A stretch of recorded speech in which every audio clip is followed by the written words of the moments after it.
Universitas Negeri Surabaya mengedepankan komitmen terhadap pendidikan inklusif dengan menjadikan kampus sebagai tempat yang ramah bagi semua, termasuk mahasiswa disabilitas.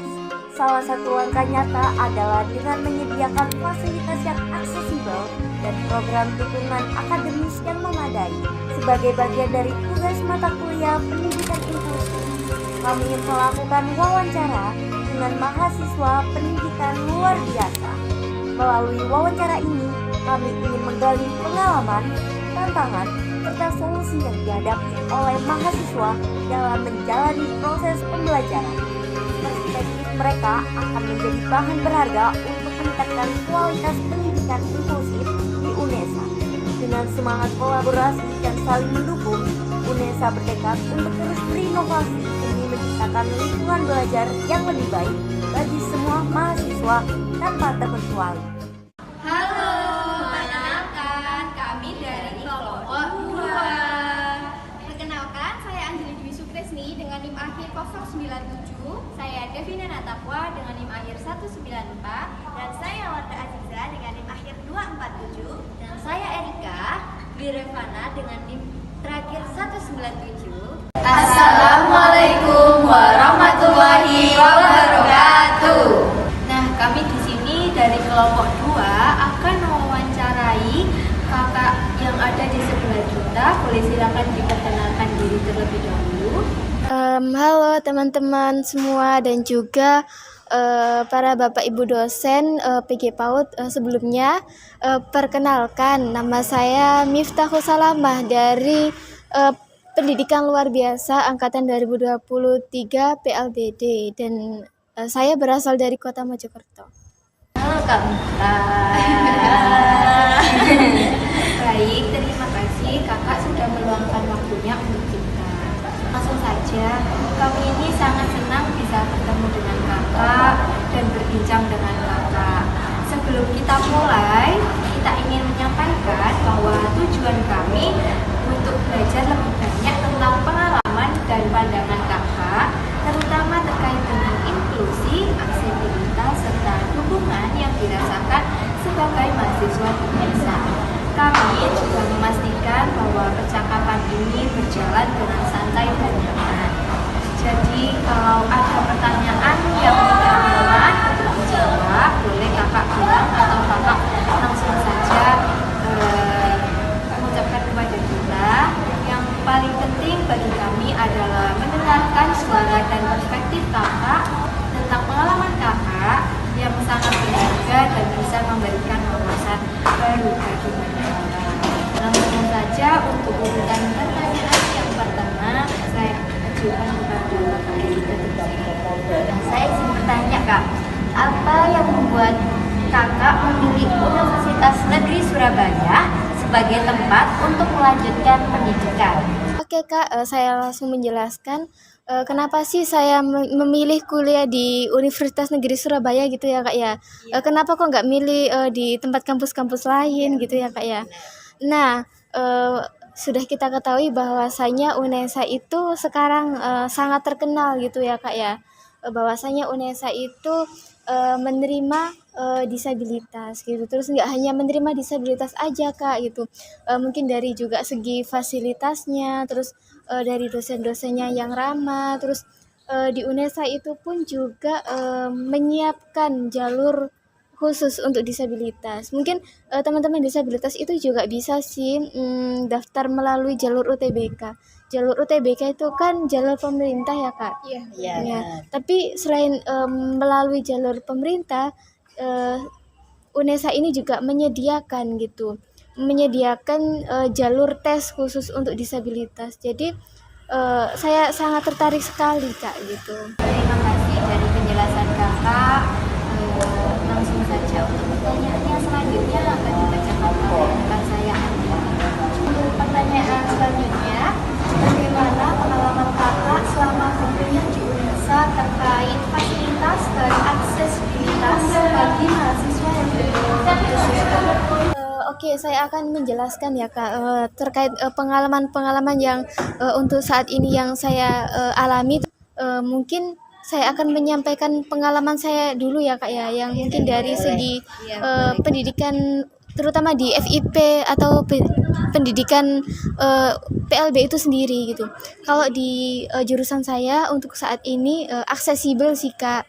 Karena di PLB itu tempatnya sudah ramah disabilitas, mulai dari sarana prasarana yang sudah disediakan gitu, seperti kayak ada guiding block gitu ya Kak ya. Nah, di mana dengan adanya jalur-jalur tersebut itu memudahkan kita yang disabilitas netra itu mandiri, semisal kayak mau ke musola, mau menuju ke kelas atau mau kemanapun itu. Jadi kita tinggal mengikuti jalur-jalurnya. Mungkin kakaknya juga penasaran sih, kok bisa tahu ya kalau belok itu gimana gitu. Nah, jadi di guiding block itu ada kayak pertigaan gitu Kak istilahnya. Kalau di jalur guiding block itu kayak ada bulat-bulat gitu bentuknya. Nah, di mana itu ditunjukkan bahwasanya kita waktunya belok gitu. Terus mungkin kakaknya juga penasaran nih, mungkin apakah Mbak Miftah ini kalau kuliah itu selalu dibantu ya sama teman-temannya menuju ke ruangan kuliahnya gitu ya Kak ya? Ya tentu saja tidak dong Kak, karena di PLB itu sendiri setiap pintu-pintu kelas itu mungkin di PGPO juga kemarin saya pegang itu ada kok Kak. Nah, kemarin soalnya saya juga ditunjukin sama teman-teman gitu. Sama teman-teman PGPO juga yang nunjukin gitu. Dengan adanya braille itulah kami selalu bisa membaca bahwasanya besok kita ada matkul di ruangan berapa, ruangan kosong berapa itu ada Kak gitu. Jadi memudahkan untuk kami. Terus selain itu juga dari ada ram tangganya juga Kak. Nah itu tangga-tangganya itu khusus untuk disabilitas, disediain untuk teman-teman disabilitas gitu, baik untuk tunanetra maupun tunadaksa dan untuk disabilitas yang lainnya, agar tidak rawan jatuh gitu kan. Terus agar mudah diakses juga gitu. Nah, untuk website UNESA itu sendiri mungkin dari SSO ya Kak gitu. Nah, dari SSO itu mungkin biasanya kan ada dosen yang kayak ngasih tugasnya itu nguploadnya di Cydia gitu ya Kak. Nah, apakah saya juga selalu dibantu sama teman-teman? Ya tentu saja tidak juga Kak itu. Ya, laptopnya itu mereka pakai aplikasi pembaca layar yang disebut dengan screen reader atau NVDA gitu. Dimana SSO UNESA itu sudah disetting agar website UNESA itu bisa terbaca oleh aplikasi-aplikasi tunanetra tersebut. Gitu. Jadi juga di handphonenya. Iya, sama Kak. Kalau di handphone itu ada aplikasi pembaca layarnya namanya ini ada Smart Voice, Jazzwalk, Smart TTS, Vocalizer suara dan masih banyak lagi lainnya gitu. Jadi ya kayak misal akademik, Siakadu gitu, Simontasi, ada TEP gitu, itu juga ada, aku baca semua gitu. Terus kita kalau ngupload tugas juga bisa sendiri gitu. Jadi kakak sangat mandiri ya. Iya gitu. Terus itu kan dari jurusan saya Kak. Terus kalau namanya juga UNESA kan katanya ramah disabilitas ya Kak. Tetapi kalau dari jurusan lain itu kayaknya belum sih Kak, belum aksesibel. Mungkin kayak dari FPS terus BK itu belum aksesibilitas semua sih Kak. Mulai kayak dari mau ke kampusnya terus kayak ada selokan-selokannya gitu loh Kak. Itu yang harapan saya tuh pengen diperbaiki gitu, karena untuk teman-teman disabilitas kedepannya gitu. Karena teman-teman disabilitas itu kan mereka berhak mendapatkan pendidikan sesuai seperti peminatan mereka, seperti hal layaknya teman-teman ini. Pasti teman-teman kan pasti memiliki keinginan yang berbeda-beda, ada yang pengen jurusan ini, ada yang pengen jurusan itu gitu Kak. Nah, agar membantu teman-teman disabilitas juga itu semua dibuat inklusif. Terima kasih Kak atas penjelasannya. Untuk pertanyaan selanjutnya silakan Aziza. Jadi Kak, untuk pertanyaan selanjutnya, menurut Kakak sejauh mana kampus mendukung mahasiswa inklusi berkebutuhan khusus di dalam maupun di luar kelas? Dari dosen-dosennya itu sendiri juga mendukung sih Kak, terus dari segi teman-temannya itu juga mendukung gitu. Contohnya gini, dosennya itu menyesuaikan kebutuhan belajar siswanya gitu. Tergantung dosennya ya Kak ya, ada yang ngasih ujian secara lisan, jadi kita langsung gitu, dosennya ngasih soal terus kita langsung ngomong gini. Ada juga yang dosennya itu ngasih file berupa Word gitu, dikirim di WA kita masing-masing yang disabilitas netra, entah apapun itu disabilitasnya ya Kak ya.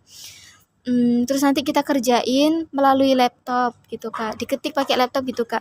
Setelah sudah nanti dikumpulin lagi ke dosennya melalui WA dosennya. Kalau untuk teman-temannya sendiri itu sangat mendukung juga sih Kak, karena kalau misal ada dosennya yang menampilkan video atau PPT di depan gitu ya Kak ya, teman-teman yang di sebelahnya itu selalu berusaha untuk mendeskripsikan gitu Kak, mendeskripsikan apa yang ada di depan gitu. Jadi UNESA itu sangat mendukung sekali, nggak hanya sarana dan prasarananya saja, tapi juga dari segi lingkungannya juga. Bagaimana sih kakak dapat berbagi pengalaman positif atau tantangan yang pernah kakak hadapi selama berkuliah di UNESA ini? Tantangan yang saya hadapi itu seperti kayak saya kadang-kadang kayak ragu, takut ngerjain tugasnya itu takut salah gitu Kak.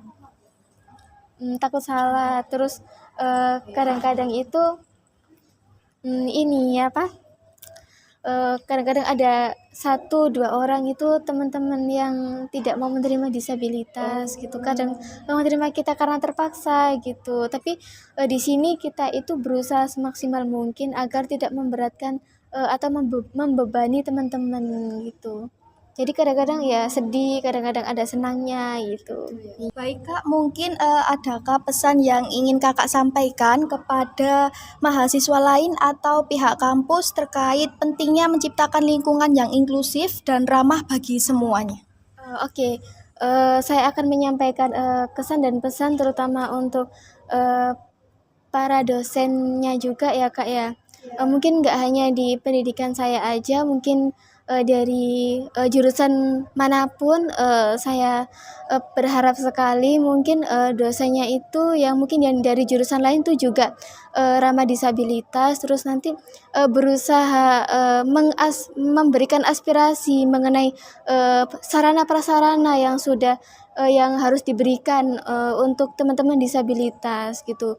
Karena untuk saat ini itu di UNESA itu belum seluruhnya inklusi, mungkin masih dari jurusan saya aja Kak gitu, yang dari jurusan lain kan emang belum gitu.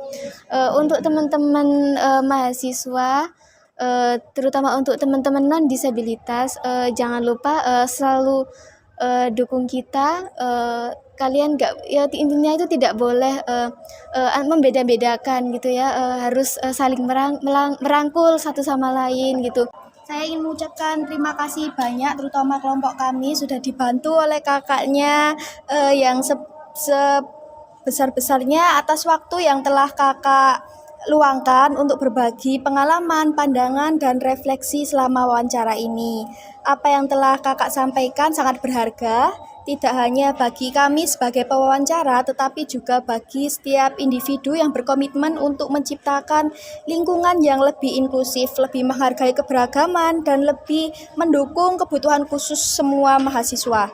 Dari apa yang kakak bagikan, kami semakin memahami bahwa inklusi bukanlah sekedar menyediakan fasilitas fisik yang memadai, tetapi juga tentang bagaimana kita semua dapat menciptakan ruang yang benar-benar terbuka, di mana setiap orang merasa diterima dan dihargai tanpa memandang latar belakang atau kemampuan mereka.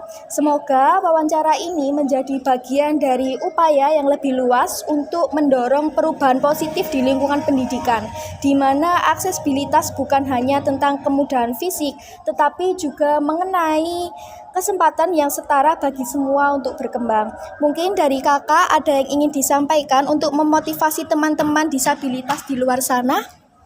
Oke.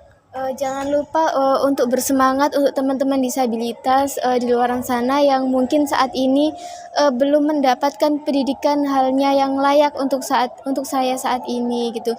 Semoga aja nanti ada orang-orang baik yang bakal memperjuangkan untuk teman-teman semuanya gitu. Amin. Sekali lagi terima kasih atas keberanian dan keterbukaan kakak dalam berbagi cerita ini, dan kami berharap yang terbaik untuk perjalanan kakak ke depannya. Oke, terima kasih banyak ya kak.